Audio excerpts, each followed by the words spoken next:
Hello guys, welcome to Medha Sultani YouTube channel. So guys, आज के lecture में हम लोग बात करने वाले हैं हिंदी व्याकरण की। और इस हिंदी व्याकरण में गाइज आज हमारा जो पहला टॉपिक है ये है गाइज हिंदी भाषा का विकास और बोलियाँ।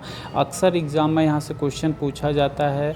तो गाइज सबसे पहले हम बात करते हैं परिभाषा की। तो गाइज ये भाषा होती क्या है? भाषा जो है ना वह माध्य है जिसके द्वारा मनुष्य अपने मन के विचारों को बोलकर, पढ़कर, लिखकर प्रकट करता है। ठीक ना, वही भाषा होती है।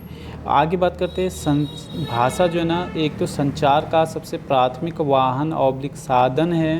भाषा व्यक्ति के व्यक्तित्व और समाज की संस्कृति को दर्शाता है। ठीक है, आगे है गाइस भाषा संस्कृति का विकास करती है।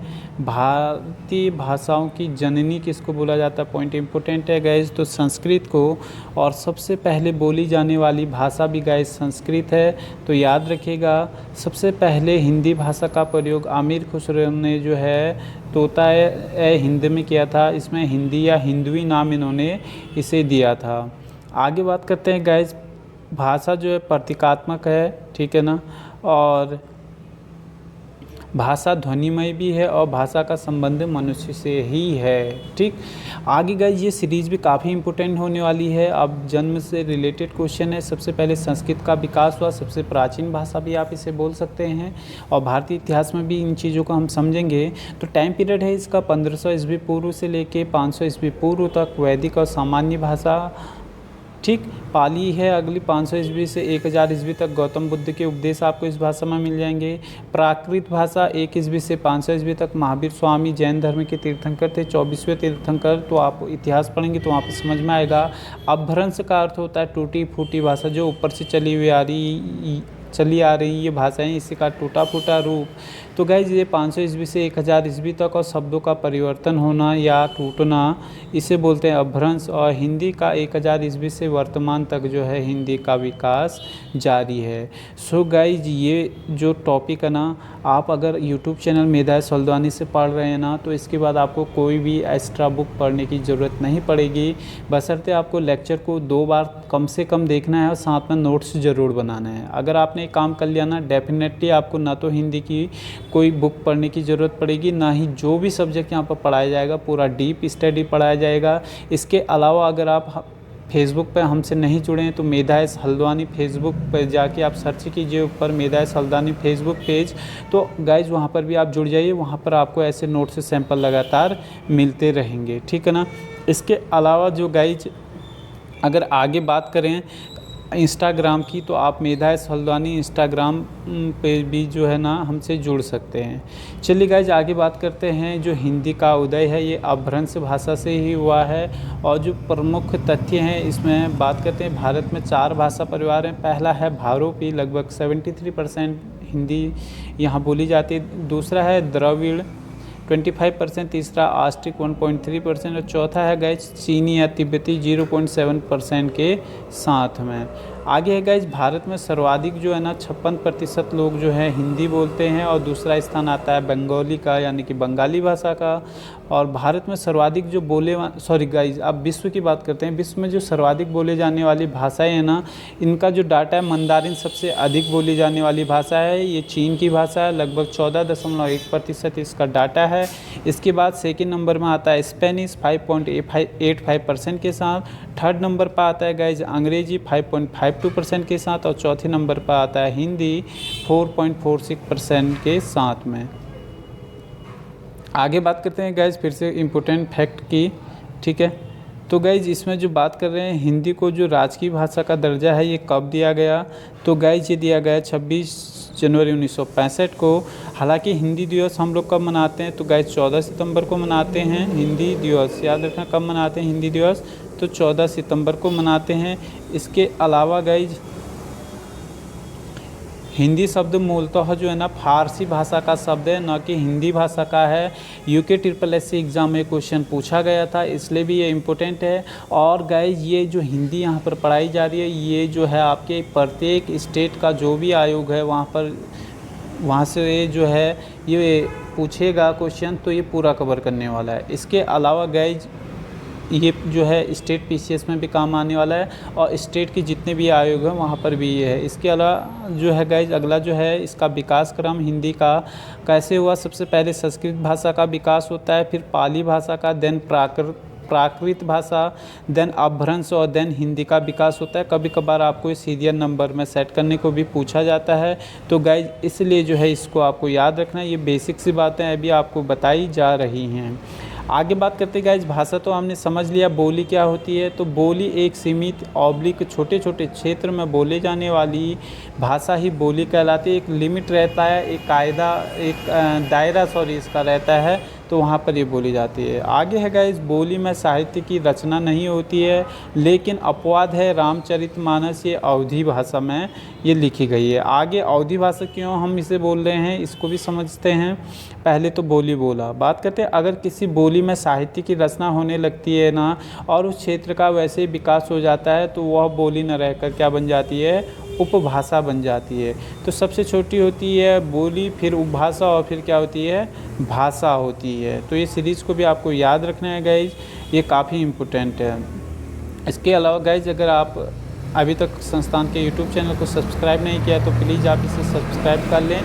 साथ ही साथ आप सब्सक्राइब करने के बाद मेहदाय सल्दानी यूट्यूब चैनल के प्लेलिस्ट में ज़रूर विजिट करें। वहाँ पर आपको सभी वीडियो लेक्चर मिलेंगे, वो भी सभी विषयों के सीरियल वाइज वहाँ पर हमने सेट कर दिया है, तो आप वहाँ पर जाके देख सकते हैं। लिपि क्या होती है गाइज, लिपि का अर्थ होता है खाली लिखने की शैली से होता है, एक तरीके से बोले तो, ठीक है ना। जिस रूप में वर्ण ऑब्लिक अक्षर को लिखा जाता है उसे लिपि कहते हैं। हिंदी भाषा की वर्णमाला जिस लिपि में लिखी जाती है गाइज उसका नाम है देवनागरी लिपि। लिपि का अर्थ होता है अर्थात लिखने की शैली से, ठीक है ना। देवनागरी लिपि में टोटल 52 अक्षर हैं, जिसमें से 13 स्वर हैं और गाइज 39 व्यंजन हैं। अब आपको यहाँ पर थोड़ा बहुत डाउट जरूर होगा, इसकी बात हम वर्णमाला वाले टॉपिक में करने वाले हैं, ठीक है। इसके अलावा गाइज आगे जो हम बात करने वाले हैं, मराठी, संस्कृत, उर्दू और नेपाली भी देवनागरी लिपि में लिखी जाती है और देवनागरी लिपि को संसार की सबसे बेहतरीन लिपि माना जाता है, ठीक है ना।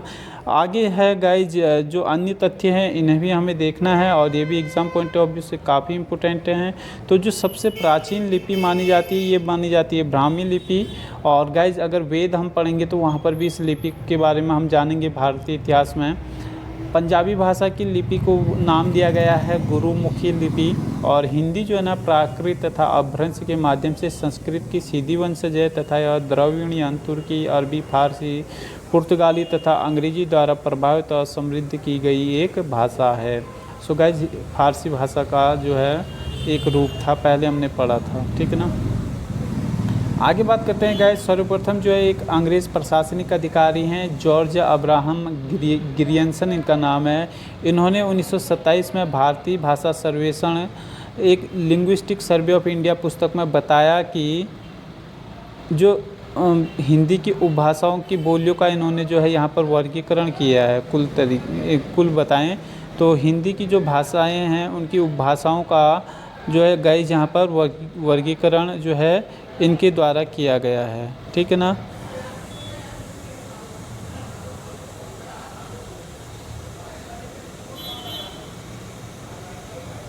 चलिए आगे जो बात करेंगे गाइस हिंदी भाषा की उपभाषाओं की अभी हम बात करने वाले हैं। इससे पहले गाइज ये चीज़ें कंप्लीट करने के बाद आप थोड़ा सा इम्पोर्टेंट चीज़ें आ रही है। हालांकि ये क्वेश्चन यहाँ से भी बनता है गाइज, एग्जामिनर कहीं से भी पूछ सकता है, क्योंकि जहाँ पर एस्पिरेंट यानी कि अभ्यर्थी को कन्फ्यूजन क्रिएट होता है ना, तो क्वेश्चन अभ्यर्थी के लिए वहीं से एग्जामिनर सेट करता है। आगे बात करेंगे ये जो है ना गाइज, ये जो चार्ट आपके लिए यहाँ पर लेके आए हैं, ये चार्ट आपको जो है ना हमेशा याद रखना है। अगर आपने ये चार्ट याद रख लिया तो समझो आपका क्वेश्चन यहाँ से गलत नहीं होने वाला है। तो हिंदी भाषा की टोटल 5 उपभाषाएँ हैं। सबसे पहले भाषा, उपभाषा, देन बोली आता है। इसमें भी गाइस पश्चिमी हिंदी में 5 पढ़ेंगे हम उपभाषाएँ, पूर्वी हिंदी में भी जो गाइस 3, बिहारी हिंदी में 3, पहाड़ी हिंदी में 3 और राजस्थानी हिंदी इधर है, इसमें भी 5 हम पढ़ेंगे। यानी कि पहले इसी सीरीज़ को आपको याद रखना है, पहले और अंतिम 5वें वाले में हम पढ़ेंगे 5 उपभाषाओं को, 20 वालों में 3 पढ़ेंगे। इसलिए जो है गाइस इनको देखते हैं। सबसे पहले खड़ी बोली या कौरवी, सौरसैनी अपभ्रंश से इनका विकास हुआ है। पश्चिमी हिंदी का विकास किससे हुआ है, तो गाइज सौरसेनी अपभ्रंश से हुआ है। दूसरा है गाइज ब्रज भाषा, ठीक है। तीसरा है गाइज कन्नौजी, चौथा है बुंदेली और पांचवा है बांगरू। तो गाइज ये जो 5 उपभाषाएं हैं ये पश्चिमी हिंदी के अंतर्गत आती हैं। आपसे एग्जाम में क्वेश्चन ये पूछ सकता है। साथ ही साथ किस अपभ्रंश से इसका अब विकास हुआ है, तो गाइज सौरसेनी अपभ्रंश से इसका विकास हुआ है, ठीक है।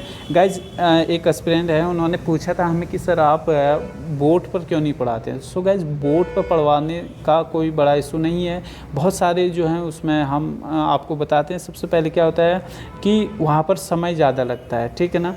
बोर्ड पर अगर हम पढ़ाएंगे तो उससे आपका भी समय बर्बाद होता है, क्योंकि एक लेक्चर, एक जो टॉपिक यहाँ पर 15 मिनट का बनता है ना, वहाँ पर आधे घंटे का हो जाता है।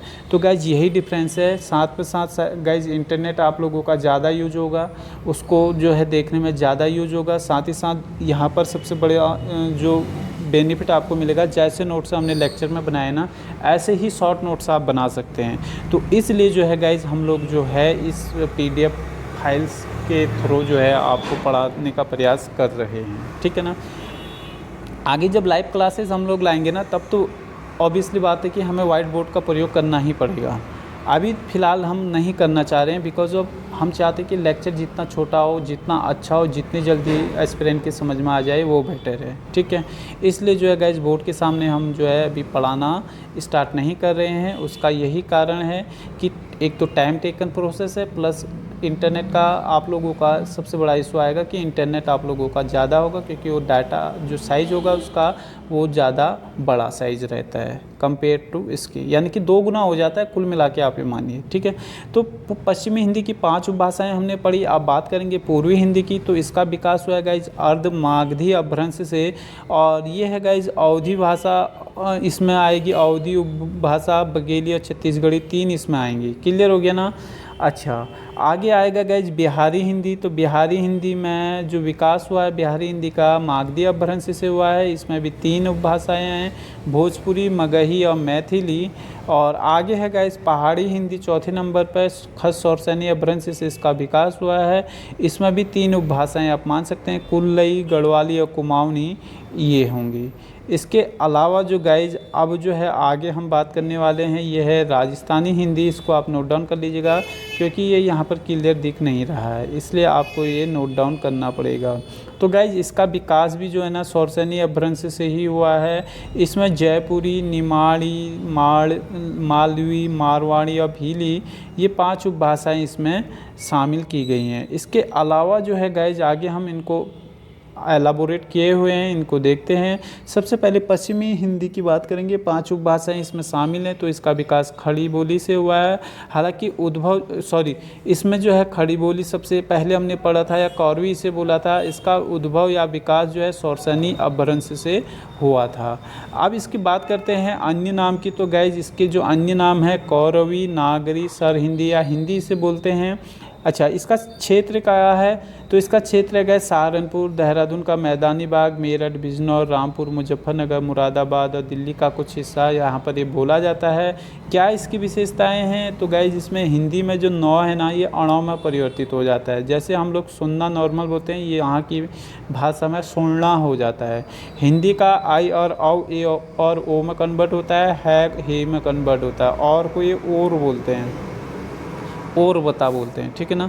हिंदी में ड ढ जो है यहाँ ड ढ यानी कि जैसे बड़ा है तो बड़ा, चढ़ा को चढ़ा बोलते हैं लोग, ठीक है ना।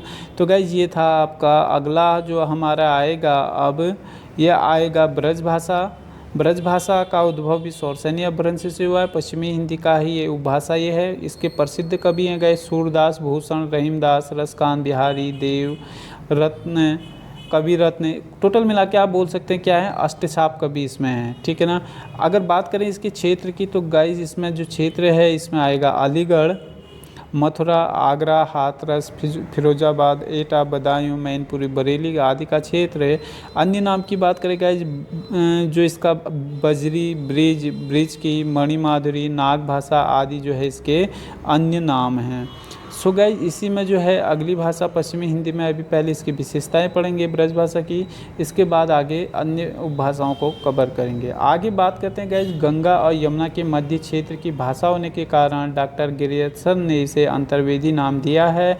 और इसकी जो विशेषताएँ हैं गाइस ये भी जो है ठीक उल्टा हो रहा है, खड़ी बोली का उल्टा, अणा जो है नौ में कन्वर्ट हो रहा है, प्रवीण को परवीन, और यह जो है गाइस यहाँ पर मौ में हो कन्वर्ट होता है, पाएंगे को पामेंगे, री में होता है ऋषि, इस तरीके से जो है यहाँ पर लिखा जाएगा। आगे है सलजम वाला सौ, षटकोण वाला सौ, सरिता वाला सौ, तीनों सौ की जगह सरिता वाले सौ का प्रयोग होता है, जैसे सलजम, षटकोण, सरिता, आप देख ही रहे हैं किस तरीके से इन्होंने यहाँ पर लिखा हुआ है। इसके बाद गाइज आगे जो बात करेंगे आ की आ या औ यानी आकारांत शब्द का प्रयोग ये करते हैं, हमारा को हमारो, उनका को उनको बोला जाता है। इसके अलावा गाइज साहित्य तथा लोक साहित्य में यह भाषा बहुत ही संपन्न भाषा है। तो कौन सी भाषा? तो ब्रज भाषा। पश्चिमी हिंदी में 5 उपभाषाएं हमने कवर किया था, उधर स्ट्रक्चर की बात करें और उसके बाद बीच के 3 और लास्ट राजस्थानी हिंदी में हमने किया था 5। तो गाइज पश्चिमी हिंदी में तीसरा जो उपभाषा आएगी ये आएगी कन्नौजी, ये ब्रज की ही उपबोली है। इसका विकास भी जो है सौरसैनी अपभ्रंश से ही हुआ है, ठीक है ना। आगे बात करते हैं गाइज इसके क्षेत्र की। तो गाइज इसका जो क्षेत्र है यह है इटावा, फर्रुखाबाद, कानपुर, हरदोई, शाहजहाँपुर आदि का क्षेत्र इसमें आएगा। और इसकी विशेषताएं गाइज औकारांत शब्द का प्रयोग अधिक होता है, अर्थात ओ का प्रयोग अधिक होता है, जैसे हमारा, हमारो, मेरा, मेओ, बड़ा, बड़ो, किया को कियो, चला चलो, गया गयो, तुम्हारा तुम्हाओ, चला चलो। सो गाइज इस तरीके से जो है ना ये पार्ट 1 को हम यहीं पर कवर करके छोड़ दे रहे हैं क्योंकि वीडियो लेक्चर होगा लंबा। पार्ट 2 में पूरा जो है हम कवर कर लेंगे। और ये वीडियो लेक्चर अगर गाइज आपको पसंद आती है तो प्लीज़ आप इसे शेयर ज़रूर करें, लाइक ज़रूर करें और कमेंट ज़रूर करें, ठीक है ना। एक चीज़ और गाइज याद रखना कि इतना अगर आपने पढ़ लिया ना डेफिनेटली आप जो एग्ज़ाम क्रैक कर जाएंगे, आपको कोई भी किताब पढ़ने की ज़रूरत नहीं पड़ेगी। सिर्फ इसके बाद जो है हम प्रैक्टिस सेट करेंगे और रेगुलर जो है आपको जो है नोट्स भी बनाना है और रिवाइज भी करना है। ऑलरेडी ये शॉर्ट नोट्स हैं तो इसमें कोई शॉर्ट नोट्स बनाने की आपको ज़रूरत नहीं है। Thank you guys.